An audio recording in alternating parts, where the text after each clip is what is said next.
There's a lot of attention about the most recent Trump rally where some people were yelling, "Go home" to you, but then others were coming up asking for autographs. Yeah. Does that, in a nutshell, summarize this confused, twisted relationship?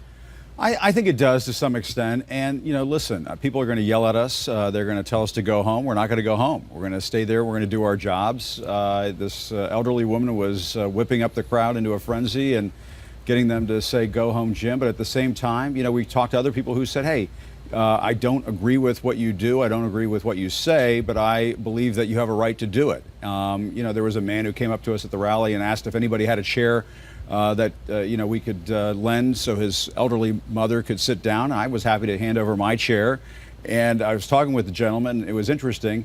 You know, he said, "I didn't realize that, you know, you were going to sing the national anthem when the national anthem played in the rally, or say the Pledge of Allegiance." And I said, "Well, you know, I went to elementary school in this country. I'm an American. I know how to say the Pledge of Allegiance." So sometimes it's just about getting one-on-one with some of these folks, American to American.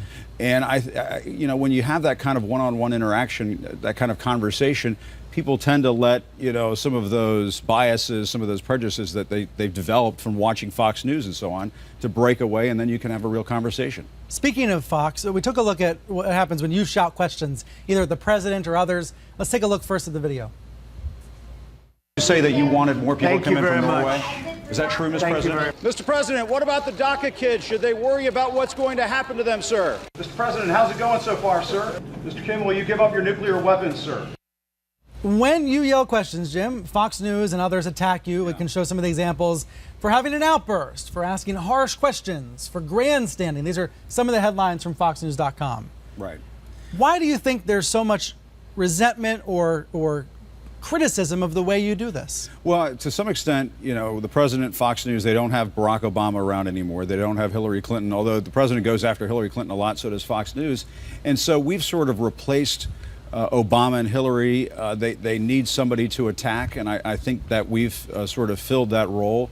Part of the issue is I think, you know, instead of wanting to focus on the president's behavior, they'd rather focus on our reporting on the president's behavior.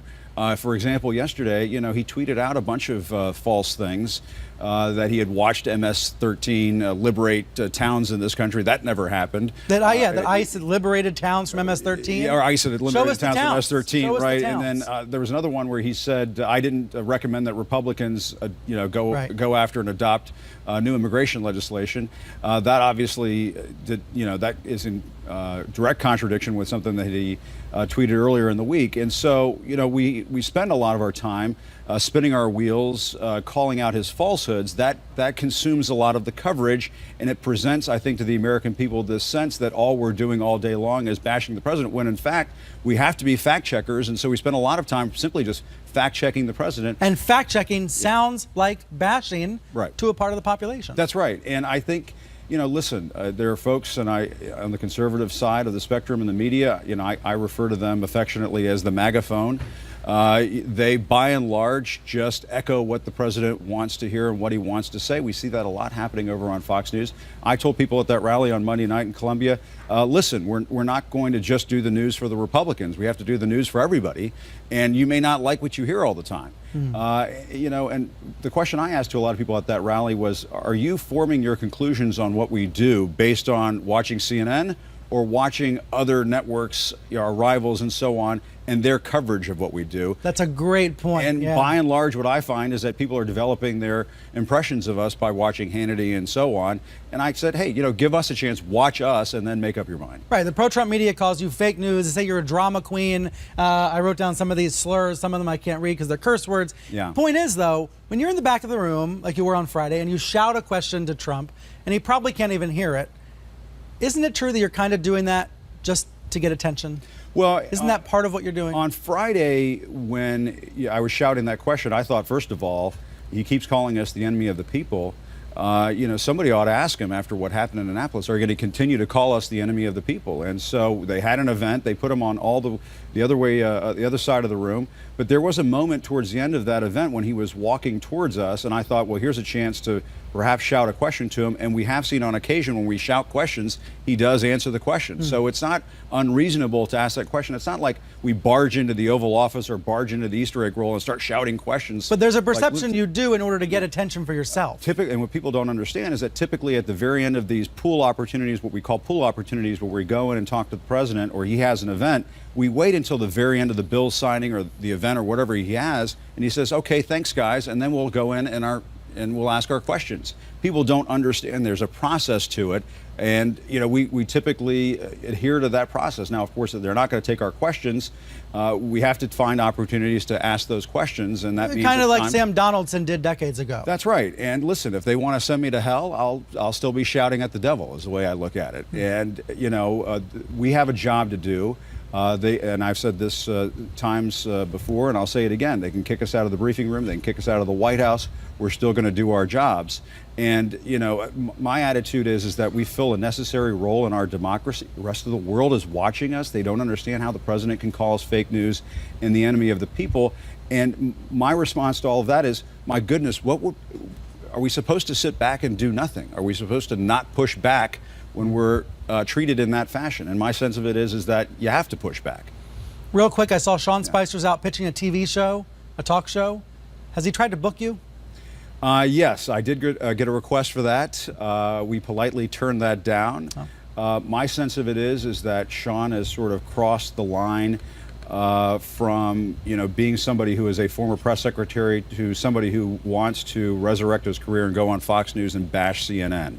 And if he's going to do that, I don't think we should give him time to do that. If he wants to have a civil exchange, I'm willing to do that. But my feeling up until this point is that he's just not willing to do that. And until that happens, I'm not really willing to go into that kind of situation.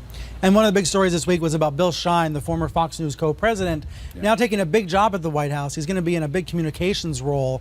It's kind of controversial because Shine had to leave Fox in the wake of the Roger Ailes scandal. There were questions about how he handled some of the sexual harassment complaints. He's been named in a few lawsuits. Now, Shine's denied all wrongdoing, but this controversy continues. I wonder what it's going to mean to have a former Fox News co-president essentially running communications at the White House. Do we have any sense of what that's going to be like? Well, we have so many people from Fox News who work at the White House, who have worked at the White House, that, this is just a further, meshing of these two entities, the White House and Fox News. And, what we have in this country right now, Brian, and people need to be aware of it, is we don't have what we have traditionally seen as the media's role in this country as having essentially a free press. We have what I would consider to be a system of state-supported media, in that you have a White House, you have a president. They lend so much support to one individual news network, which gives them beneficial coverage, that it has changed the nature of what we view as being our system of delivering the news in this country. Wow. I think we have a system where one network benefits from a very symbiotic relationship from the White House, and we all have to grapple with that on a daily basis, as you know. I mean, on a daily basis, we think that the president is watching Fox and Friends, that he's going to tweet about Fox and Friends every morning, and we have to respond to that.